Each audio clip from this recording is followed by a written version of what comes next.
This episode contains descriptions of violence and sexual assault that may be triggering or difficult for some listeners.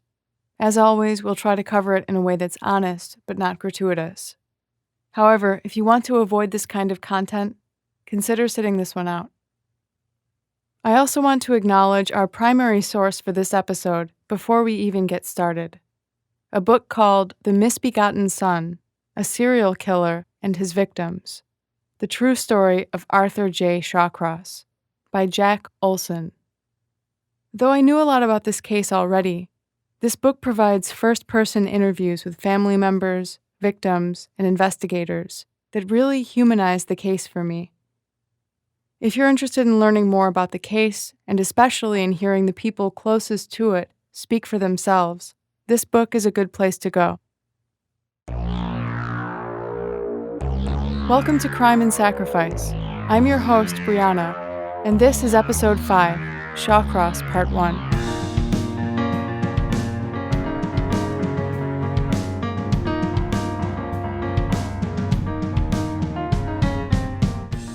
Rochester is a medium-sized city located in western New York, close to the shores of Lake Ontario. With a metropolitan area population of over 1 million people, it's the third largest city in New York State. Rochester was founded after the Revolutionary War around 1803 and was built along the shores of the Genesee River. With the city came jobs and a rapid population growth that made it one of the nation's first boom towns. The city was originally known as the Young Lion of the West. As the country expanded, it kind of no longer was in the West, and it became known for its booming flour industry. That's Flour. And so the city was nicknamed the Flour City, and soon became the largest manufacturer of flour in the U.S. Not sure the nickname was an upgrade, but appropriate. There have also been some historical figures that lived in Rochester, including Frederick Douglass, a former slave and one of the country's most influential abolitionists, and Susan B. Anthony, a woman who fought tirelessly to give women the right to vote. As the decades passed, the flour industry had moved on, and the city's nickname changed again, became known as the Flour City, other spelling, for the city's many plant nurseries and beautiful bloom of lilacs every year. Given the fact that Susan B. Anthony and Frederick Douglass were from Rochester, one might think it was a very progressive city, and in some ways it was, especially when times were good. When other industries were moving into town and opening huge businesses like Eastman Kodak, Xerox, and Bausch & Lomb, offering jobs and prosperity to many of the city's residents. Many people moved into Rochester with the promise of a better life in the 1950s and ended up living downtown and in poorer neighborhoods. Tensions rose and caused several race riots in the 1960s, with poverty destroying many neighborhoods in the 1970s and 80s. Along with new and viciously addictive street drugs like crack and heroin. By the late 80s, there were several neighborhoods in Rochester that were completely devastated as the sex trade, drugs, and other crime thrived in these environments. With big companies like Kodak and Xerox nearby, it provided a steady stream of Johns in particular, and there were many sex workers active because they could easily make enough to support themselves, their families, and their habits, living and working in the sex trade on Rochester streets. One area of town that became particularly seedy and run down was a section of downtown near the intersection of Lyle and Lake Avenues. In the 1980s, it was filled with shuttered businesses, adult stores, and crumbling infrastructure, conveniently only a short drive away from some of the biggest employers in town. This was one of the places where the sex trade thrived. Dorothy Blackburn was one sex worker living in Rochester at the time. Rail thin, with brown hair and eyes, she was known to her friends and family as Dotsy. She'd grown up in a fairly regular blue-collar family, but had become addicted to drugs, to crack and alcohol in particular, and that was it. By 1988, she was 27 years old and had been living on the street for years, supporting 3 kids and a live-in boyfriend and pimp who encouraged her to be out on the streets. Though she was small, Dotsy was no pushover, savvy about being on the streets and well-versed in protecting herself, able to sense danger from certain Johns. She would often refuse to go off with strangers and usually only took on new clients that were vetted, that she knew personally, or that she had spoken about with other sex workers. And unlike some in the trade, Dorothy was able to maintain a relationship with some members of her family, her sister in particular, and she was grateful for it. On March 15, 1988, it was just a regular day for her.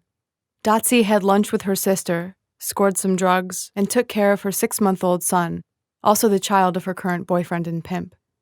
In the early evening, she walked off to go to work. When 2 a.m. arrived and she still wasn't back, her boyfriend wasn't troubled, thinking that maybe it was just a good night and they needed the money. He figured she would roll in at any minute and went to sleep. When he woke up the next day and it was afternoon, he realized Dotsie was still not back. It was completely out of character for her to be away from her son for so long. Given her line of work, he had a natural skepticism of police and decided to wait it out, hoping that she was just on a bender, that she would walk in at any minute. 3 days later, he couldn't wait any longer. He called up Dotsie's sister Kathleen, and both decided that there must be something seriously wrong. Kathleen filed a missing persons report that day with the Rochester Police Department. The officers knew Dotsie, of course. She'd been in the trade for several years at that point, and Rochester cops were well acquainted with the scene. They knew it was a dangerous lifestyle, especially considering her proximity to the drug trade, and started actively looking for her, adding her description to roll call each day. They also tried to locate her around local businesses where she was known to frequent. But after several days, their efforts turned up nothing. On March 24th, 1988, 9 days after she disappeared, a group of workers was at Northampton Park, well outside the city limits, trying to figure out why a culvert was clogged in Salmon Creek, in a deserted area of the forest-filled park. When they peered inside, they saw what looked like a dressed mannequin. It was close to freezing that day as they tried to figure out how to remove it. One worker grabbed a rake and hooked it into the mannequin's belt loop, giving it a tug and pulling it free. But as it floated toward them, they saw the face and realized, of course, that it wasn't a mannequin, but a woman's body, now floating freely in the creek. They quickly called police. In checking recent missing persons reports, officers thought that it might be Dotsie and called up her sister. Kathleen was given the tragic task of identifying her at the morgue and confirmed their suspicions. Besides a black eye, there didn't appear to be any outward or obvious signs of a struggle or violence on her as the medical examiner got to work. However, on closer inspection, it did become clear that Dotsie had met a violent end. And a warning that I'm going to briefly describe her injuries. The medical examiner determined that Dotsie had been strangled by hand. She had several deep bite marks on her genitals.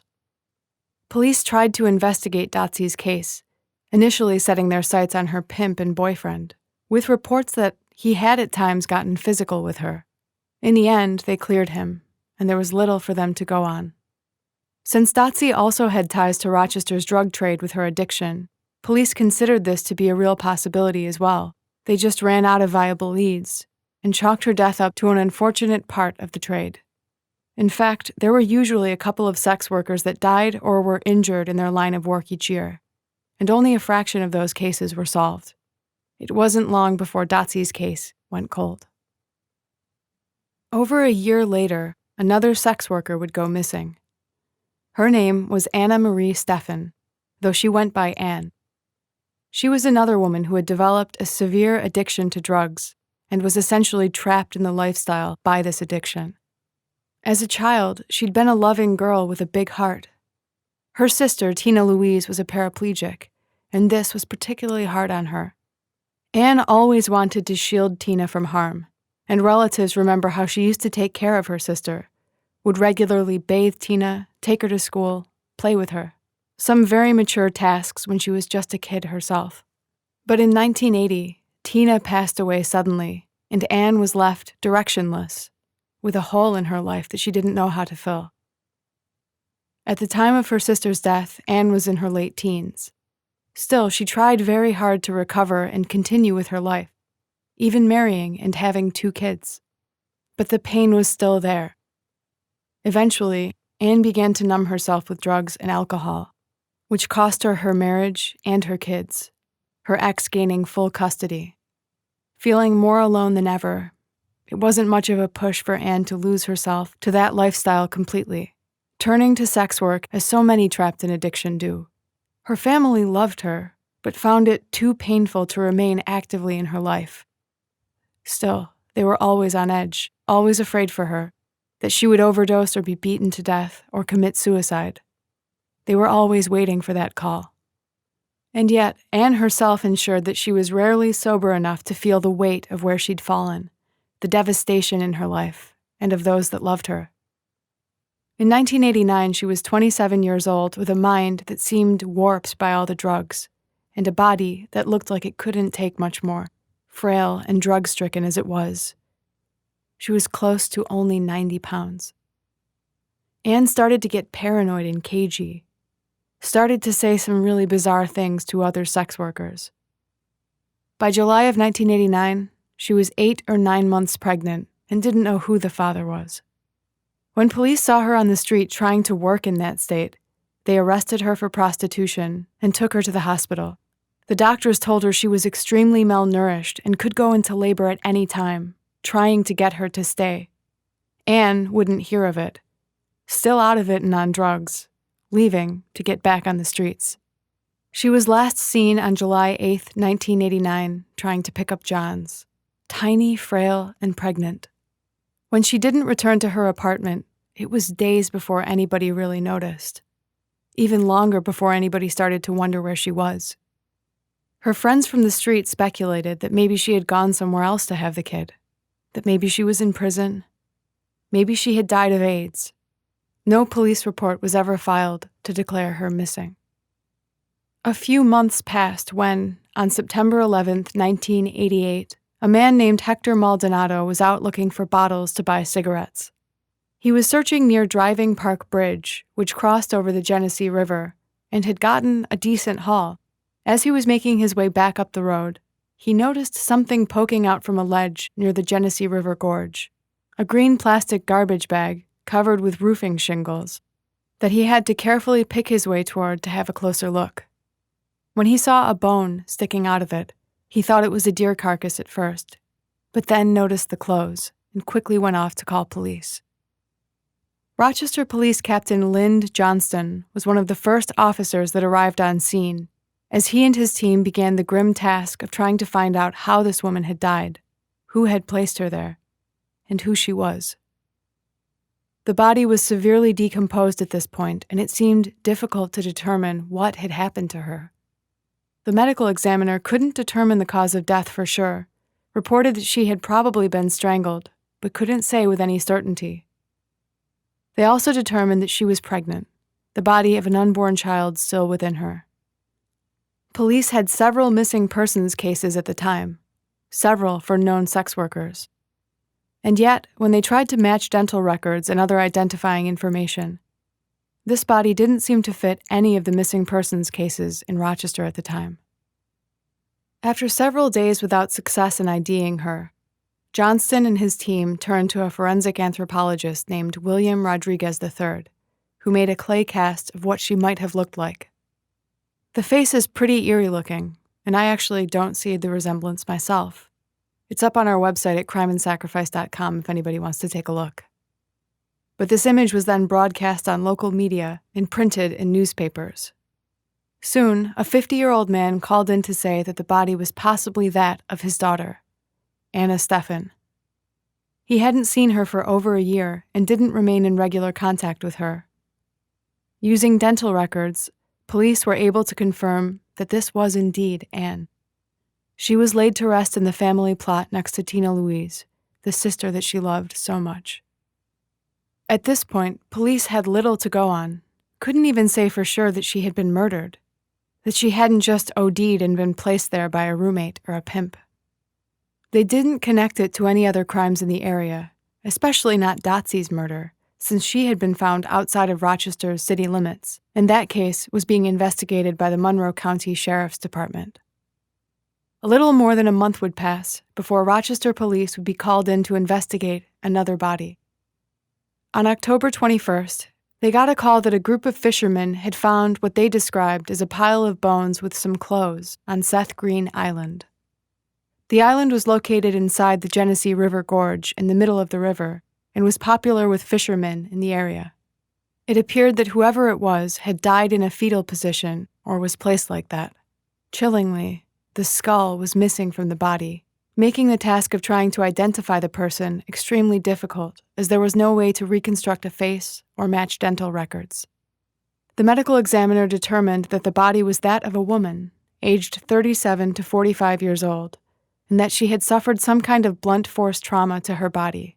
It was difficult to say for sure what had happened to her, and what specifically caused her death. Whoever it was didn't seem to match the description of any missing sex workers, or indeed any other missing woman in Rochester. One employee at the Monroe County Jail speculated that it might have been the body of a local homeless woman in her 50s named Dorothy Keeler, who hadn't been seen in some time at the jail or at local shelters and hospitals. Dorothy wasn't involved in the sex trade, but had been on Rochester streets for decades, mainly due to a fierce alcohol addiction. Still, that was only speculation, and there was no way really for police to even identify the body. Just 6 days later, on October 27th, some kids were playing softball at the Maplewood YMCA. This YMCA is located very near Driving Park Bridge, the same area where Ann Steffen's body had been found. At some point, their ball rolled into the bushes. When one boy crawled through the fence to retrieve it, he was shocked to see a human foot sticking out from underneath a cardboard box, and ran to get police. When they arrived on scene, police found the decaying body of another woman. Whoever had killed her had, as with Anna Steffen, made some lazy attempt to conceal the body, stuffing her head into the den of a fox or a woodchuck, and covering her with nearby junk, which added to the severe decomposition. This time, police had little trouble IDing the body, as it matched the description for a sex worker who had gone missing a few weeks prior, named Patricia Ives. Patty, as she was known, was another woman whose life had held a lot of promise, but who had lost her way and fell into a life ruled by drugs. She had been well liked in high school, described as a kind girl with a gentle soul. She had always loved poetry and had wanted to be a writer back then. She was still in high school when she was introduced to the world of hard street drugs. Soon, she was hooked, dropping out of school at 16 to find ways to feed her habit. Though she married briefly, her life went downhill fast. She started with exotic dancing, eventually found herself locked into full-blown sex work to pay for crack and heroin. She eventually gave birth to a son who was born addicted to cocaine, and he was immediately taken from her for his protection. Patty tried to fight her addiction at times, was in and out of rehab, yet always seemed to fall back into her old lifestyle of drugs and sex work. Her mother later attributed this to the lack of resources for you once you walk out that door at rehab, and she just didn't know how to help her daughter. By the time she was 25 years old, Patty had been arrested for drug charges and prostitution multiple times, and her years of working on the street really showed. As with many addicts, she was malnourished. Whatever spark was in her, fading. Years of using hard drugs had left her arms riddled with needle marks and had devastated the mind she'd been known for in school. She became known on the street for her strange outbursts, her bouts of yelling nonsensical things. People started calling her Crazy Patty, and a burglar-turned-pimp, nicknamed Rat-Face Billy, started profiting off of her sex work, making sure that she was always high enough to take on more work to support him too. The last time anybody had seen her was on September 29th, though it would be 2 weeks before her no doubt charming pimp, Ratface, would report her missing. Given the violent way Billy ruled her life, his tendency to knock her around or pump her full of so many drugs, that many people in the community blamed Billy for her disappearance, thinking that he had either beaten her to death or gotten her so high that she overdosed and then disposed of her body. Police thought that this was a real possibility too, and started to investigate the case from this angle. And yet, many officers who were investigating these crimes started to get an uneasy feeling that so many sex workers had been found dead in the same area. It was easy to chalk it up to unhappy coincidence, but there were several investigators who wondered if these cases might be connected somehow, might be the work of one man, though officially they were investigating each case separately. After all, the only thing that seemed to connect the crimes was the sex trade and violence. And officers knew that the two often went hand in hand. Plus, there were other open cases with sex workers that seemed so different that it made a connection unclear, like the death of a woman named Linda Lee Himes, who was struck by a car in a way that was possibly deliberate, or Nicola Gursky and Sharon Eady, who were shot and stabbed respectively. Nobody was willing to take that leap to serial killer, though the sense of unease of investigators continued to rise, and behind the scenes, a small task force was assembling to investigate this possibility. The sex workers themselves in Rochester also started speculating that there might be a killer on the loose. Though the sex trade in Rochester had always been less organized or friendly than in some other cities, sex workers started to try to look out for one another in ways that they hadn't before. Some pairing up while on the streets to watch each other's backs, others making sure they were armed or only going out with Johns that they already knew. But this was only speculation at this point, and the money and drugs were still good, and so there were still a lot of sex workers out on the street. Maria Welch was one of these women who heard about the possibility of some kind of killer targeting sex workers, which added to her unease about going out at all. She was only 22 years old in 1989, but she looked older. She was small, only weighing about 100 pounds, but she had an edge to her, though friends also said she had a good heart. She had the letters LOVE tattooed on the knuckles of her left hand. Maria told friends that she was gay, that the only reason she engaged in sex work was for the money. And she also had a 5-month-old son named Brad to feed. Of course, she also had a few costly addictions kicking around. Whether for protection or companionship, Maria also had an older boyfriend, 66 years old, that she and her son lived with. In recent weeks, Maria's fear had been building. She'd started getting threatening phone calls, had even been raped by a John that tried to attack her with a screwdriver and almost ran her down when she jumped out of his car. Maria also knew Dotsie and Patty. All of these things combined to really unsettle Maria. Still, this was her livelihood. On November 5th of 1989, Maria told her boyfriend that she had a bad feeling, that she was scared. They needed the money, and she needed a fix. So she said goodbye to her boyfriend and son and went to work. 18 hours passed. Given the fear she'd had and the rumors of a killer on the streets, her boyfriend wasted little time in reporting her disappearance to police. As the days dragged on and Maria failed to turn up, police acknowledged that they were probably looking for a body. They started trying to track down some of her most recent tricks, finding a John that was one of the last she was seen with, a Kodak employee who passed a polygraph test that things had never made it past the negotiating stage with Maria. Just 5 or 6 days after she disappeared, a call came in. A group of fishermen were down in the Genesee River Gorge when they saw what they thought was a mannequin 40 feet below them. Again, and of course, it was not a mannequin. They looked closer and saw that it was the body of a woman, naked except for her boots. When police arrived on scene, they found a young, thin woman with brown hair and several tattoos, and word spread that they had found Maria. It looked like she had been pushed over the edge and into the gorge. Still, the body was in good condition. The medical examiner reported that the woman had been beaten and sexually assaulted. As with many of the victims, no semen was found on the body, suggesting that the killer was not coming to a climax. Police filed this away as a possible motive, a reason for the increased frequency if these crimes were indeed related. It was also soon determined that the body was not that of Maria, but a girl of a similar age and build. No other missing persons reports matched.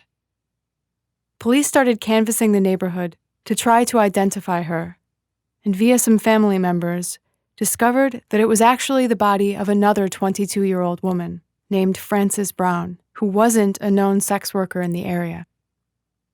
Frances was a smart kid who grew up in Rochester, but had dropped out of school and spent several years drifting. She loved music and poetry, but eventually developed an addiction to heroin. Frances, or Franny as she was known, had left Rochester for New York City the summer before, and had only recently returned, telling friends that she had gotten involved with a Cuban crime group and that she had been forced into prostitution, to a lifestyle revolving around drugs. She had just returned to Rochester for a fresh start with a young daughter, though family hadn't seen much of her since she got back. Police learned that her addiction had proven too powerful, that she was just starting to get into the sex trade in Rochester. She had last been seen on November 10th, the day before her body was found. With this new development, the discovery of another woman who matched the profile of these victims, and the fact that Maria Welch was still missing, it now became evident to those closest to the investigation that many of these crimes were linked. Many police officers working these cases can become obsessive in their hunt to find the killer. In Rochester at this time, many were putting in incredibly long hours, some even sleeping at the office to chase down leads. Captain Lynd Johnston was leading the Criminal Investigation Division, and at this point was given responsibility for tracking down this killer. Johnston put together a war room where investigators could work and share information on all of the cases and investigations to try to find some connection. He then called on the FBI's crime profiling unit to help them try to find more information about a potential suspect. The FBI eventually came up with a profile to give police something to look for. They believed the suspect was a man in his 30s who was probably a mean husband and very neat. They also mentioned a troubled relationship with his mother, which led to feelings of being inadequate around women. They reported that he probably had a criminal record, but was good at not calling attention to himself, capable of superficial friendliness and offbeat cunning, that he would try to act like a helpful citizen, but was really a sociopath. Many police officers live with an understanding that stamping out sex work completely is an unrealistic goal. In Rochester, police and working women had a tenuous understanding that the work would be better tolerated in certain areas of the city, like that intersection of Lake and Lyle Avenues. As long as the work didn't stray too far from that area or get too obvious, police would typically leave the scene alone, except for the occasional big bust to keep their bosses or the politicians happy. As the investigation into a possible serial killer ramped up, police began to actively tail prostitutes where they worked, promising the women that they would let them continue their activities in plain view of undercover officers as long as they would stay within designated areas, allowing police to capture the license plates and descriptions of the Johns. And many of the sex workers understood and agreed to help. The arrangement was difficult, with some women resenting police presence and thinking it kept customers away, and with some women so addled by drug addictions that it was difficult to coordinate anything. So, of course, there were plenty of rendezvous that took place far from the watchful eyes of investigators. Police also tried just talking to the sex workers about any strange or new Johns that might have shown up, what rumors they had heard. There was the John who asked girls to play dead, which seemed like a strong lead until police discovered that he had a strong alibi for several of the killings. They also put out a fake raffle at a local dive diner called Mark's Texas Red Hots, open 24 hours a day and known to be frequented by the local sex trade scene, workers and Johns. No worthwhile leads came from it, and the public was itching for more information as to why so many sex workers had gone missing. This mounting tension in the city and the now public talk of a serial murderer prompted another man to come forward to report his girlfriend missing. His name was Joseph Tibbetts, and he had met his young girlfriend, June Stott, a few years earlier. She was a shy woman who had introduced herself as Jay, and he soon discovered that she was living on the street. However, she herself wasn't a drug addict or sex worker. Instead, she had been struggling with mental illness, sometimes hearing voices. For most of her life, her mother had looked after her. When June's mother died 2 years prior, there was nobody else to take care of her. And over time, June ended up on the street, usually sleeping in parks and always wary of strangers, afraid of being assaulted, always carrying a pocket knife, and even lifting weights so she would be able to protect herself. She and Joseph had developed a friendship first, but after some trust developed, she moved in with him. Joseph had difficulties of his own, mainly a gambling addiction that kept him out and about on Rochester's streets, and June still liked to wander off on her own during the day, would frequent the places she used to go when she was homeless, including the Midtown Mall. Joseph knew that she had other friends in the neighborhood, including some other men, but he never asked her, and she didn't say much about it.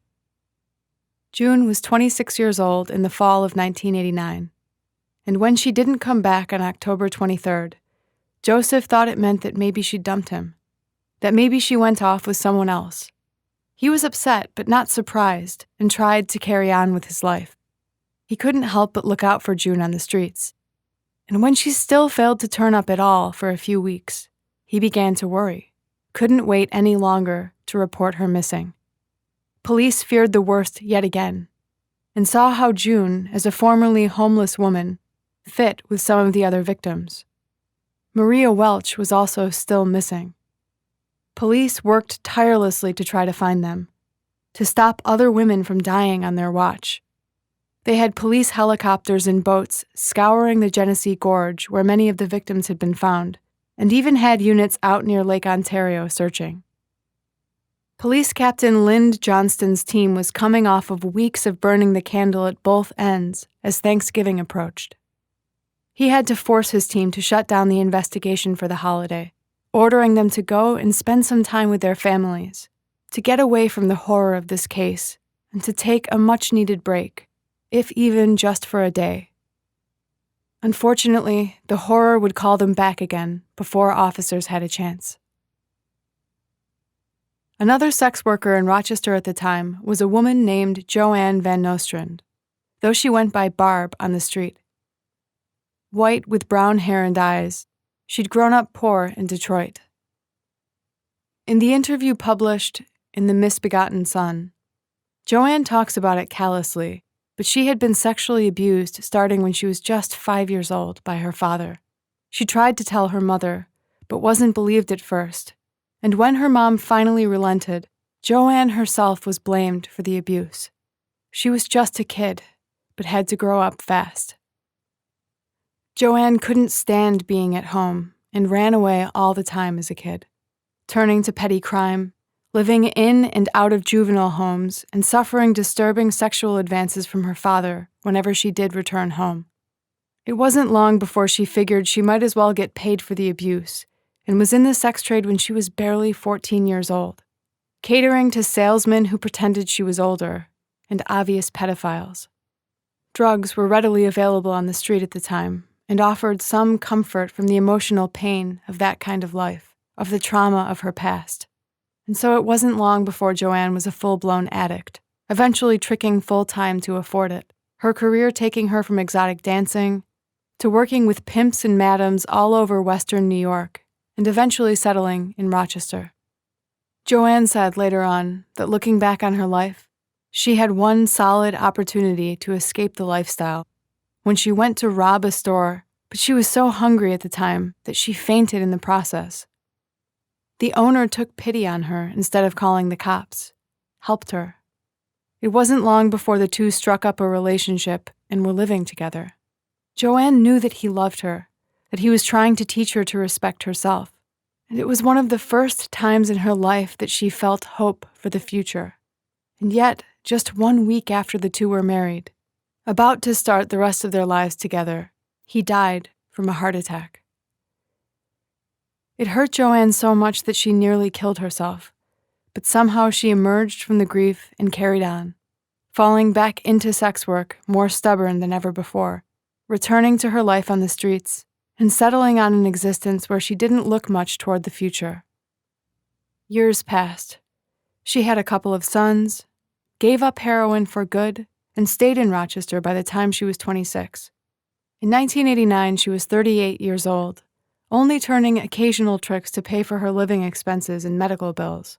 She had asthma, epilepsy, and arthritis at the time, and it also helped to pay for the occasional bender of cocaine and alcohol. Having grown up in the sex trade at a different time than most of the other women in 1989, Joanne had a certain degree of professional pride and looked down on what she viewed as laziness shown by the other women, their lack of education or interest in current events. She dropped out in the 8th grade herself, but she always read the news. This was in part because of the advice of a madam in Detroit that told her when she was 16 to stay up to date with current affairs so that she would be more than just a body to clients, would have something to talk about, and could attract a higher caliber of clientele. The habit had led to Joanne reading that a killer might be targeting sex workers on Rochester streets before most of the others in the trade knew about the danger. Word spread quickly, and by the time Thanksgiving rolled around in 1989, most of the other sex workers that Joanne knew in Rochester had stopped working the streets, some choosing to go to smaller manufacturing towns nearby, like Scranton or Binghamton, to work, others turning to other means of making money, some even getting straight jobs. There were only 4 or 5 others that she knew that were bold or desperate enough to keep working, and she figured she had enough street smarts to be one of them.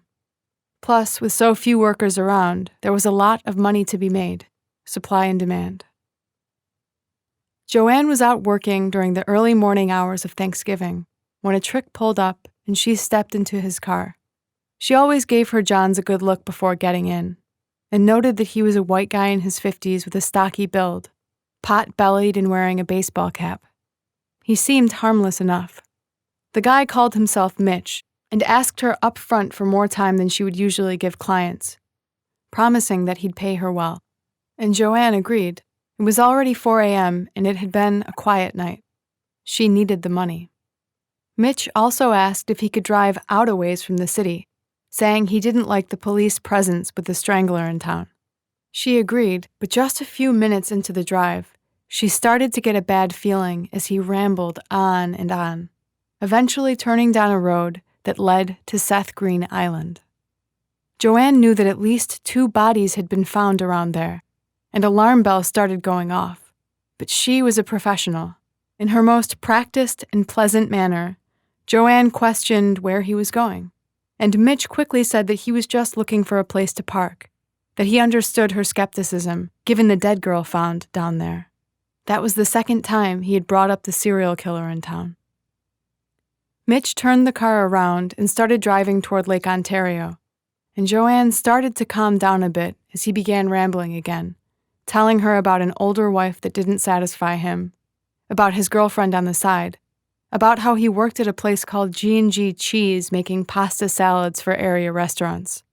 Most of it was mundane, but eventually he started talking about other sex workers that he swore had ripped him off, how one tried to steal his wallet, how another had robbed from him in his apartment.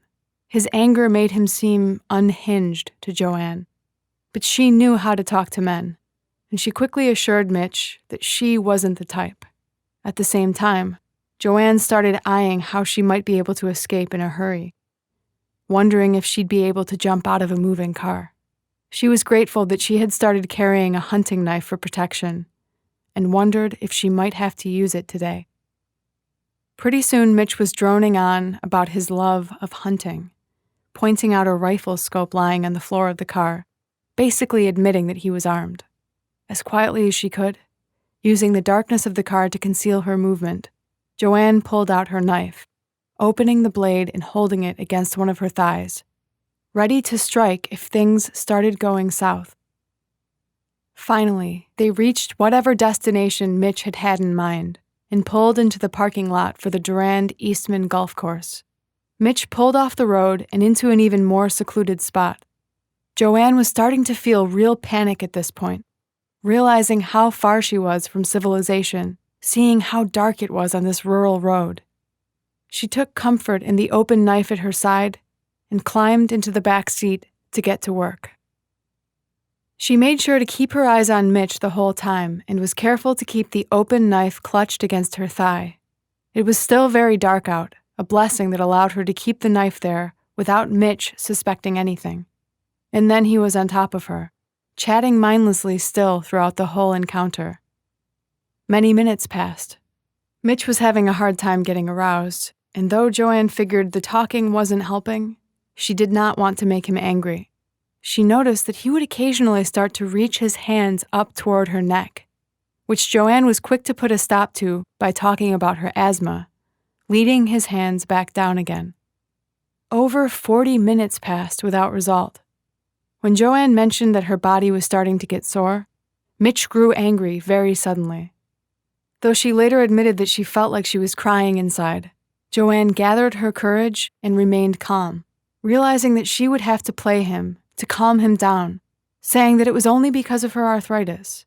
It seemed to work, like he wanted to be babied or soothed in some way. Soon he was asking her to hug him.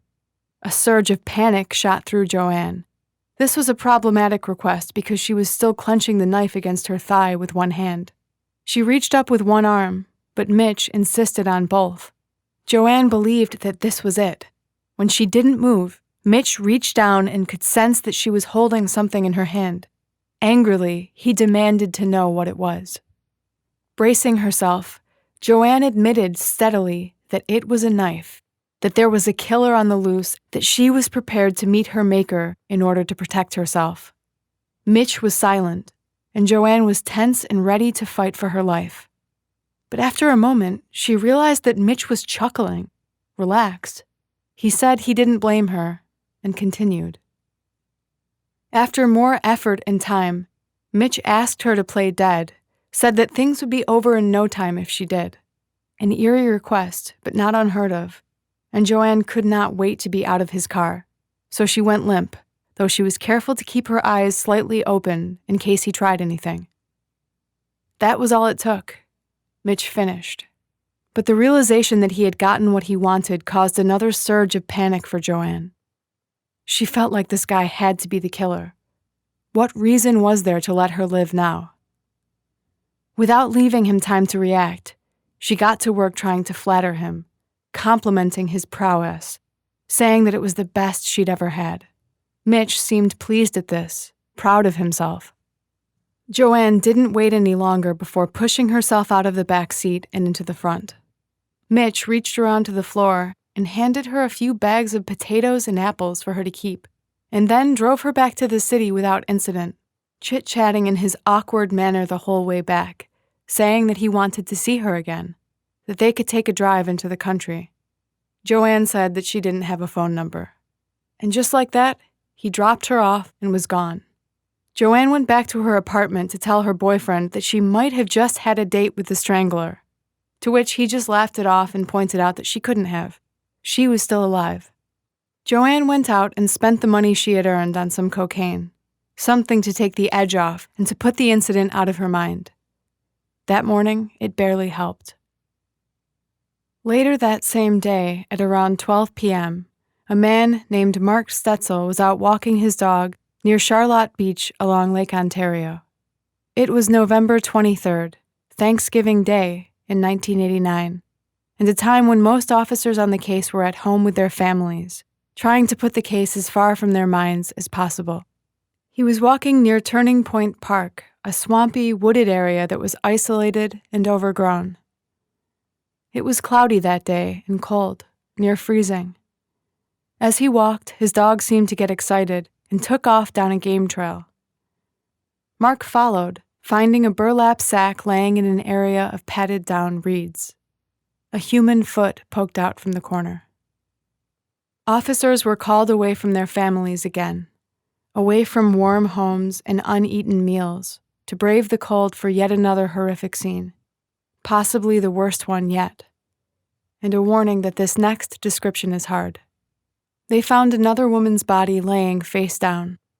The lividity pattern was on her back, indicating that the body had been moved some time after death.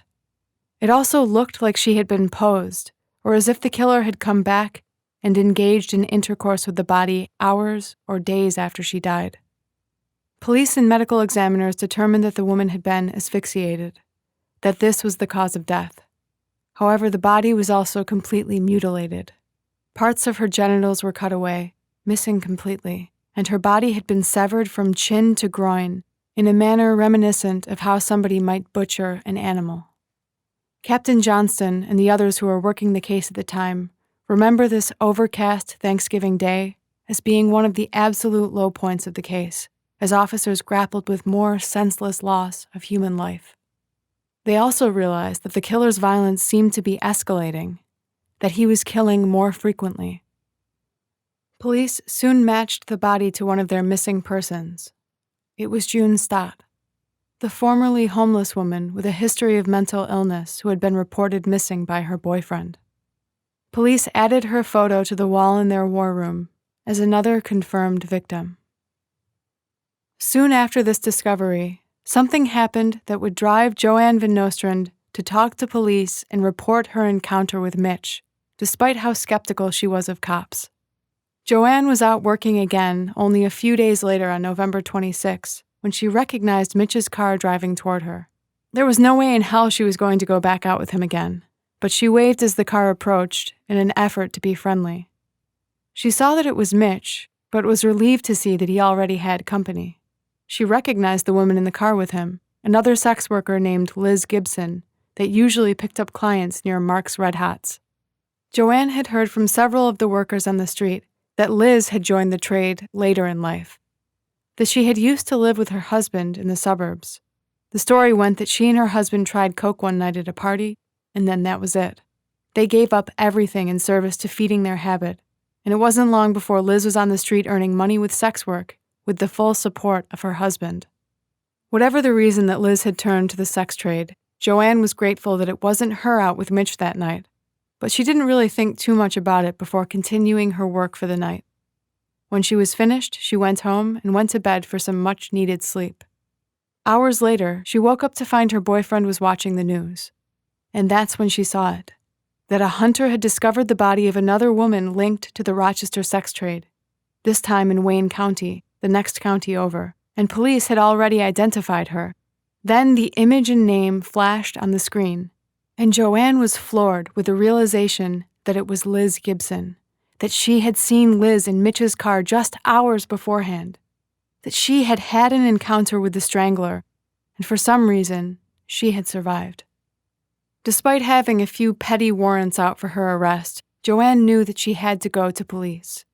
She told them that she had information, that she knew for certain who the killer was. Though she was met with skepticism from most of the police she encountered, who thought that she had an angle, that she was trying to get something, that she was making it up. But there was one police detective named Lenny Borriello that believed her, that treated her with kindness. Still, that was only half the battle. Though Lenny tried to get her to remember as many details as she could, Joanne's mind was far from sharp, especially given that she had taken cocaine before and after the encounter. She remembered the name, Mitch, and recalled some details about the car, but she couldn't remember the name of the food business he worked at, couldn't remember many of the specifics. And her own fear didn't help. Joanne was also scared that Mitch would know that she was talking to police. After all, she'd waved at his car as he drove past with Liz in the passenger seat. But Lenny wouldn't give up on her, tried to reassure her that they would protect her, that the facts of the case would come back to her. He released her with his card and told her to call him when she could remember more.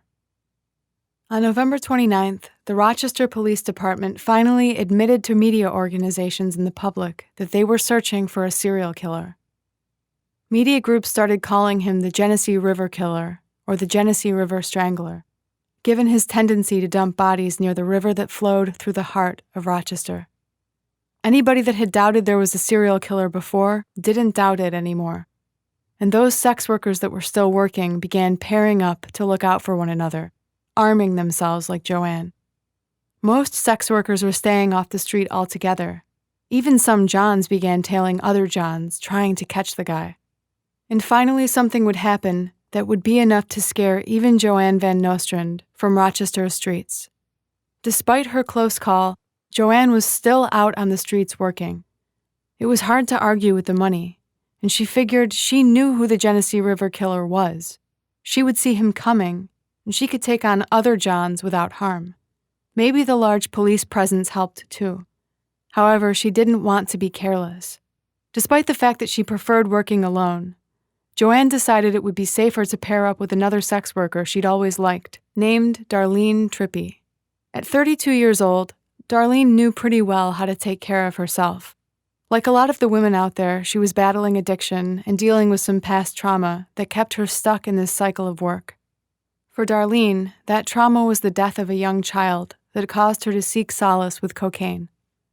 But unlike some of the other women on the street, Darlene was kinder, softer, more old school in ways that Joanne could appreciate, respectful. On cold nights, she would let Joanne come up to her apartment to get warm, which had sparked their friendship. Joanne also appreciated that, despite her addiction, Darlene was pretty dependable, would be back from disappearing into drugs just when she said she would. It seemed like a good fit. Joanne told Darlene all she knew about Mitch, described his car, his appearance, and thought that her friend would be well protected, armed with this information. And for her part, Darlene promised that she would be careful, that she would stick to regulars only. She casually mentioned a regular that would bring her deer meat, but at the time, Joanne didn't really think about it, and Darlene never mentioned his name. By this time, it was mid-December of 1989, but then Darlene stopped showing up. When a couple of days passed without seeing her, Joanne started looking for her friend. She discovered with a sinking feeling that nobody had seen her in several days, that she had last been seen heading up to Lyle Avenue. Her roommate had even reported her missing. That was it for Joanne. Even after all of her caution, if Darlene could still fall victim to this killer, Joanne thought it was only a matter of time before she met a similar fate. She checked herself into a shelter that very day, kicking her habit cold turkey. It was fear and the will to survive that got Joanne to leave the streets during the winter of 1989. But there were still one or two sex workers in Rochester that may not have had either, and were still on the streets after Darlene's disappearance, despite the strangler, despite everything else, and the cold.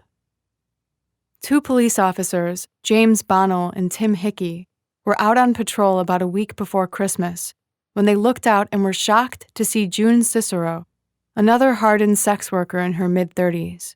They were shocked not only because there was a killer out there, but because it was only 9 degrees that day.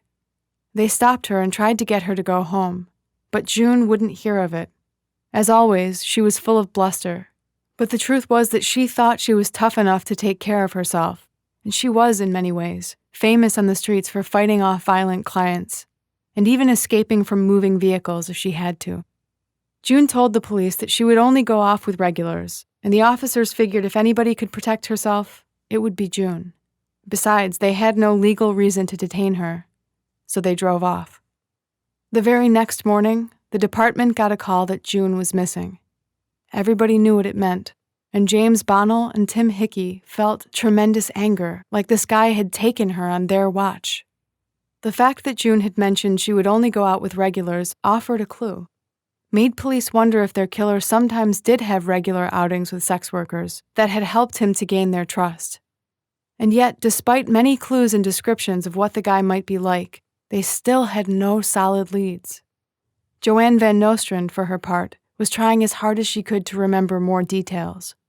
And as the fog of drugs lifted, there were some details that came back from Mitch's conversation. She remembered with certainty that the name of the company he worked for started with a G, called Detective Lenny Borriello to let him know.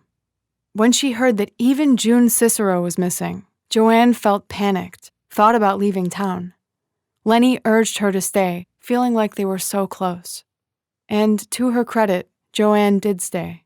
Eventually, it was Lenny's wife who narrowed it down to G&G Foods, and as soon as Joanne heard that name, the conversation came flooding back. She was positive that was the place. And yet, when she and Lenny took a drive to visit to look out for his car and speak to the managers, nobody seemed to know who they could be talking about. The name Mitch didn't ring any bells, and the managers couldn't remember any employees by that name. It was a blow for Joanne and Lenny both, but Lenny maintained faith in her despite the continued skepticism of his colleagues, and went back to the drawing board on figuring out what to do next. It was New Year's Eve in Northampton Park, the very same place that Dorothy Dotsy Blackburn had been found, when a worker discovered a pair of discarded jeans curled into a snowbank. He checked the pockets and discovered a South Carolina birth registration and credit cards for a woman named Felicia Stevens, also an ID card for the City of Rochester resident Lillian Stevens. He turned what he found over to state police.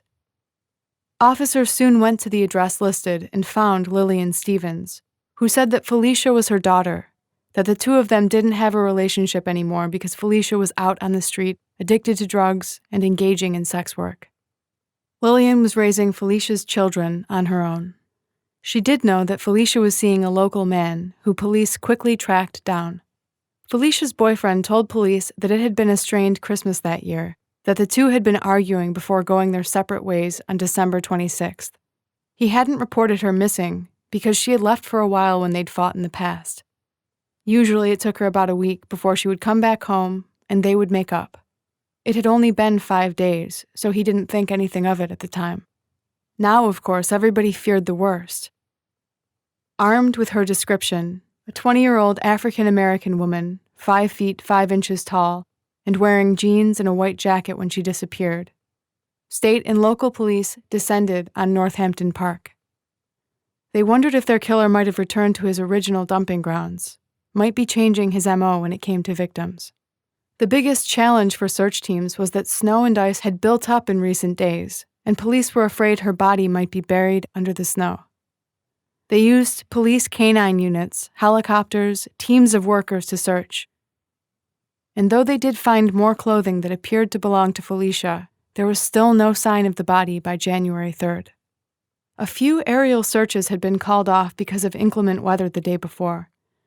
But on that early January day, it seemed like the perfect weather to search, bright and sunny.